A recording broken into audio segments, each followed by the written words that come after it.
మాట్లాడకుండా ఆంజనేయం మహావీరం బ్రహ్మ విష్ణు శివాత్మకం తరుణార్క ప్రభం శాంతం ఆంజనేయం నమామ్యహం.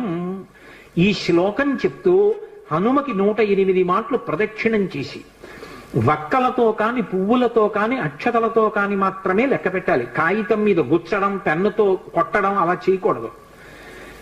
వక్కలు 108 ఓ డబ్బాలో పట్టుకెళ్ళి ఖాళీ డబ్బా పట్టుకెళ్ళి ఈ ఒక ప్రదక్షిణం చేసినప్పుడు మళ్ళీ స్వామి దగ్గరికి రాగానే నిలబడి ఈ శ్లోకం చెప్పడం. ఆంజనేయం మహావీరం బ్రహ్మ విష్ణు శివాత్మకం తరుణార్క ప్రభం శాంతం రామదూతం నమామ్యహం అండం. ఆ వక్క తీసి పక్క డబ్బాలో వేయడం. 108 ఇందులో వక్కలు అందులోకి వచ్చాయంటే 108 ప్రదక్షిణాలు అయిపోయాయి. మళ్ళీ వక్కల డబ్బా పట్టుకుని ఇంటికి వెళ్ళిపోవడం. హనుమ యొక్క ప్రదక్షిణముల చేత ఆయన అనుగ్రహంతో ఎటువంటి కోర్కెలను కూడా ఆయన తీర్చగలిగిన శక్తి కలిగిన వాడు అని అనుభవం